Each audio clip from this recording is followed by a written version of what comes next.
Hello, and welcome to the podcast. This is your host, Kai Putnam, and today we are going to be talking about the hookup culture and dating scene at Bowdoin College. To help me explore this topic, I asked 5 Bowdoin students to speak with me about their experiences. My interviewees were predominantly non-athletes, white, and within the LGBTQ plus community. The interviews were each about 30 minutes long, so I'll be giving you some highlights from them as we go along and explaining how they fit into current sociological theories of sexuality. Coming to live at a residential college is a time of great change for most people. For most students, this is the first time they are living away from home, which generally means a lot more access to alcohol, parties, and sexual encounters. We can imagine Bowdoin College as being one, as well as containing several, overlapping sexual fields, places with their own hierarchies and logics of how to act and how to look. And while some of the rules and customs may seem arbitrary, as put in Thomas's theorem, if men define situations as real, they are real in their consequences. Social life is a performance that is shaped by social norms in our environment. And for college students who are generally trying their best to fit in and make friends within their new communities, following these norms can feel incredibly important. So let's jump right into things. Here's Mark, a senior and a white bisexual cis man, describing his perceptions of hookup culture on campus. But I definitely think it's one of those things that people's engagement in changes over time. Like I think underclassmen have a very different relationship with it than upperclassmen. So sort of first, second year, uh, especially first year, I think there's a lot of like, oh, that's what you do when you go to college. There's sort of this pressure to go out because that's how you meet people, or sort of that's what it's been talked up as being sort of what social life is like. And so they tend to go to the larger sort of events. And then as you get older and sort of find different groups of people that you're close with, those tend to be less formal. So like, you might have parties with your friends or with organizations that you're a part of, but you're probably not going to as many campus wides. Mark says that he strongly believes there is a significant overlap between party and hookup culture, but it's not something he engages with himself. Several other interviewees expressed a similar transition from larger campus-wide parties of their first and second year being replaced with smaller, more intimate gatherings with clubs or friends. This is because campus-wide parties are treated as a space for only first and second year students. Although elsewhere on campus they might have higher social capital because they are older, upperclassmen in these spaces have low social and erotic capital. This is slightly different from the erotic field of the quarty, that is, the queer party scene at Bowdoin. In this space, a slightly different set of social practices emerges. Here's Miranda, a white senior cis woman who describes herself as queer. She talks about her feelings on quarties and why she doesn't hook up with people there. I have not hooked up with anyone starting from a quarty. The main reason is I'm not a finisher. Like, I don't seal the deal. And also, I had the experience of this past fall, I was dating a woman who was like just realizing that she was gay, and I hated it. I like tried to be very like wholesome and supportive and like happy to be a part of her journey, but I was like, I don't want to be a part of your journey. Like, that's not like, I don't want to help teach you how to be a gay woman. And I think my experience at Bowdoin has been that there are a lot of gay women who are uncomfortable with their sexuality. Like, I don't know if I'm queer. I'm just like not really interested in being a part of people's like gay discovery journeys. And I think that has been more present for me, like at that vibe has been more present for me at quarties. Let's compare this to the way Christopher, a junior white cis man who identifies as gay, describes his relationship with hooking up in the quarty scene. I think that a lot of people, when they go out to parties, they really want to hook up.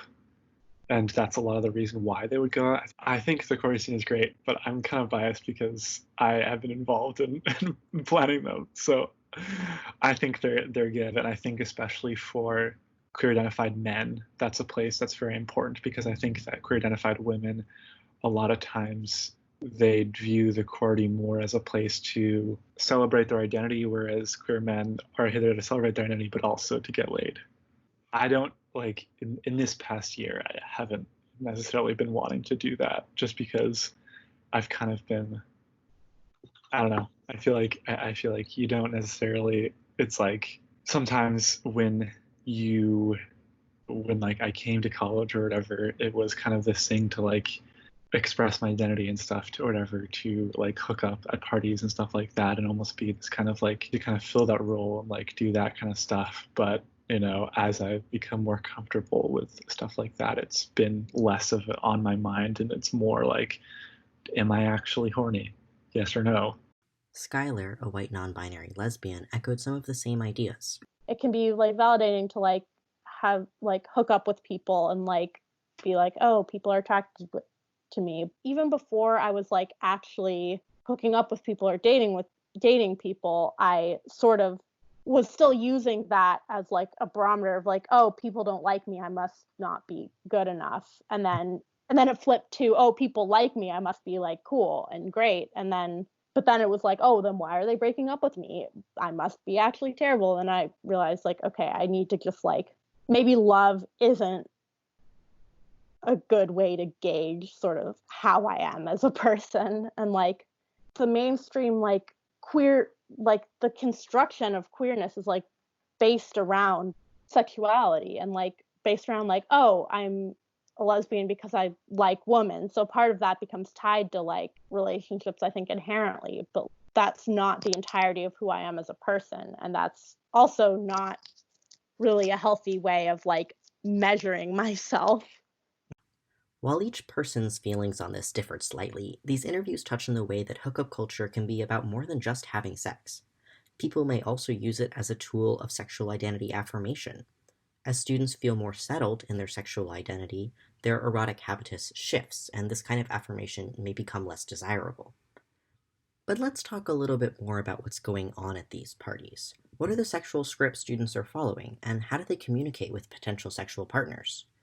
This is Daisy, a mixed-race cis woman, describing her perception of how students communicate their desires to engage or not engage in a party hookup. I guess I feel like when I've gone, like went to a Halloween party this year, and it's like I was dancing with my friends, and there were other circles where perhaps more suggestive or provocative dancing was going on. So I guess it felt to me like it was very clear who was open to that and who wanted that, even if there was no explicit saying of it. So maybe that's just me. I guess I just feel like when I am dancing, I project a vibe of like, hi, I'm here with my friends. We are in a close circle and we're sort of jumping around, but we're not very close. The dancing is far more, oh, I'm hopping around and being awkward rather than, I'm here to look cute. And I feel like it's a body language thing. Or just like people who, they're looking to have a certain type of good time, whereas other people are looking to have a different type of good time. This is in line with how Christopher, who we heard from earlier, explained how he would go about finding a hookup. The best option is to go to a party. So I would go to a party and I'd probably have a few drinks, just to loosen myself up. That's it. And then I would say hi to my friends, dance, of course. I think that's important. Once you dance, then you can identify who's playing on your team, if you know what I'm saying. You can like dance close to someone and then you begin like kissing and then boom. Nonverbal body language cues seem to be the primary way people thought about communication happening at parties. However, following this social script was not as easy for some people.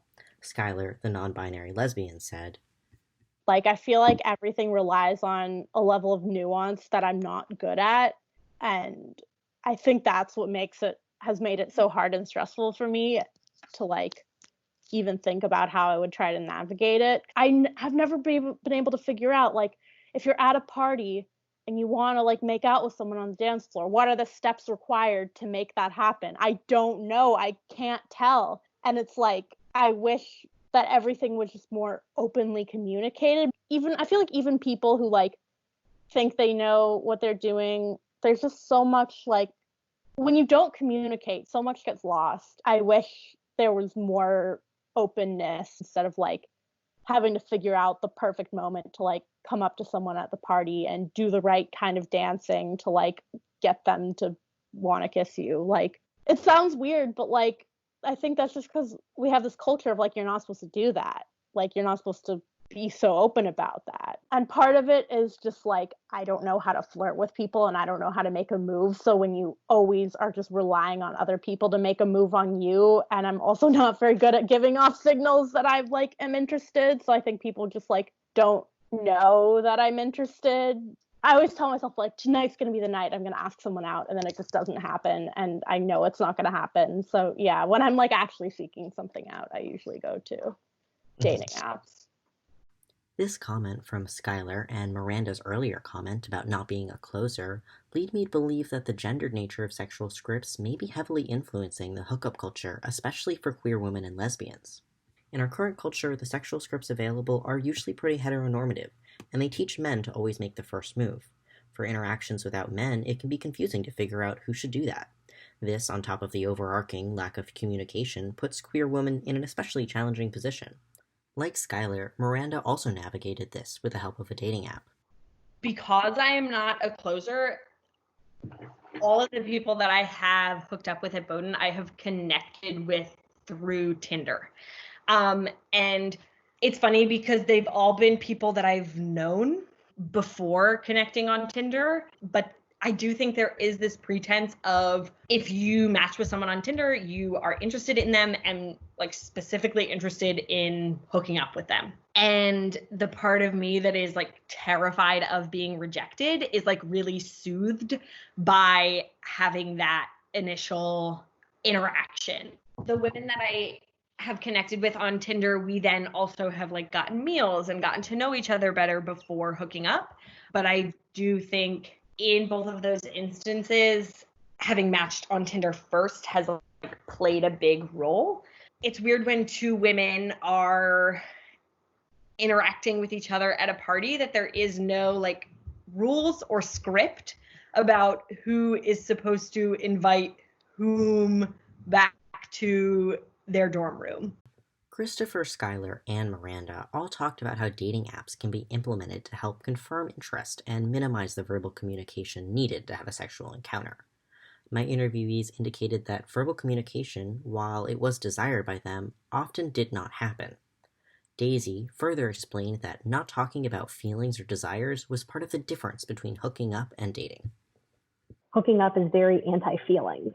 There's a very strict line. Either at Bowdoin, you are like fully dating and committed and you're in like a beautiful long-term relationship, or it's like I've had several emotionally constipated hookups, and I feel like there is no in between. There's a lot of people at Bowdoin who are okay with hooking up, but they don't want any feelings involved. And the minute somebody suggests having a longer term or committed relationship, one or the other party is like, ooh, no, that's not what I want. Yeah, I think Bowdoin kids in general hold themselves to very high standards in all aspects of their lives.